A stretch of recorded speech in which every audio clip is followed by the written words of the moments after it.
मांग संख्या 30 जनजाति क्षेत्र विकास और मांग संख्या 22 उच्च शिक्षा और मांग संख्या 45 वन एवं पर्यावरण के संबंध में बोलने का मौका दिया। धन्यवाद। सभापति महोदय, जब जनजाति विकास की बात करें तो पिछले सरकार में जो कांग्रेस सरकार थी उसमें हम भी सदस्य थे। माननीय वो मंत्री महोदय जी अभी हैं नहीं, पूर्व वो कहीं गए हैं। मैं कहना चाहता हूं कि उन्होंने कहते हैं कि हम सबका साथ सबका विकास करते हैं, लेकिन इन्होंने पक्षपात किया। एक भी माहवाड़ी नहीं दी।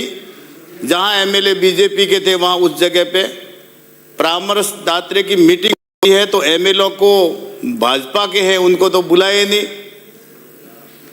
और जिस प्रकार से सभापति महोदय मैं कहना चाहूँगा कि अभी हमारे जनजाति के मंत्री हैं, इन्होंने जो जनजाति का बजट सबको दिया है और कैसे जनजाति का विकास होगा। जैसे मैं सिरोही जिले में हमारे आंशिक भाग 100% आबू रोड है, आंशिक भाग पिंडवाड़ा में, लेकिन इन्होंने पिंडवाड़ा की ओर ध्यान ही नहीं दिया। मैं धन्यवाद देता हूं भारतीय जनता पार्टी की सरकार को।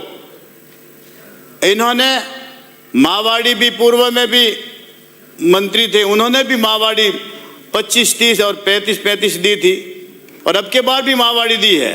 लेकिन कांग्रेस की सरकार से बात करें, ये कहते हैं कि हम बहुत ही अच्छा काम करते हैं, वो करते हैं, खाली भाषण देते हैं और जोर से बोलना, ये सबसे इनका काम है, कुछ करना कुछ भी नहीं। अरे कम से कम झूठ बोलो तो कम से कम थोड़ा ढंग से झूठ बोले तो भी समझ में आ जाए।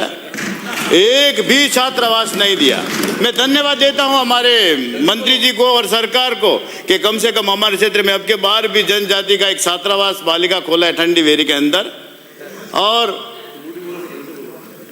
अभी भी जिस प्रकार से जनजाति विकास के अंदर कई बार मैंने कहा कि कम से कम जनजाति क्षेत्र के लिए अच्छा भला करें, लेकिन कुछ भी नहीं किया।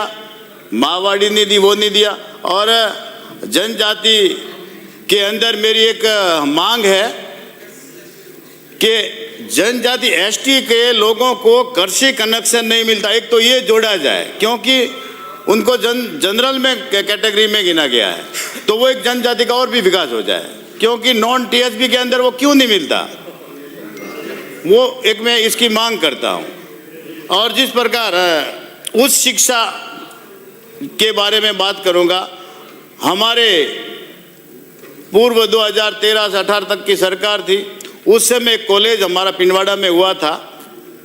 कांग्रेस सरकार में 5 साल तक मैं बोलता गया, लेकिन वो कॉलेज सिविकर तो पहले से हुआ था, लेकिन वो बिल्डिंग नहीं बनी। अभी ये सरकार आई है, हमने मांग की तो जमीन का कोई इशू था, तो वो गांव वालों ने कुछ मांग थी, स्टे लाया है, बाकी वो बन जाएगी। तो उसमें मैं मांग करता हूं कि कॉलेज की बिल्डिंग बन जाए। और एक महिला कॉलेज, हमारे जनजाति के खूब सारे बच्चे पढ़ते हैं और पूरा क्षेत्र जनजाति से है, तो एक महिला कॉलेज की मैं मांग करता हूं। और पर्यावरण जो संबंधित जो बात है, सभापति महोदय, पर्यावरण के बारे में पूर्व सरकार में इतने पेड़ लगाए बेमतलब से, जब मैंने प्रश्न लगाया तो इतने पेड़ जिंदा है, बाकी वहां जांच की गई तो एक भी पेड़ वहां मौके पे नहीं मिला। कैसे अपन पर्यावरण बचा पाएंगे? पर्यावरण खाली पेड़ लगाना नहीं, लेकिन उसकी रक्षा करना। और जो बंजर जमीन है वहाँ कम से कम तारबंदी करके, अगर उसको काटिली झाड़ियों को निकाल करके अगर अपन बनाएंगे तब तो जा करके पर्यावरण अपन बचा पाएंगे। बाकी कितने भी पेड़ लगाओ को पर्यावरण बच नहीं पाएगा।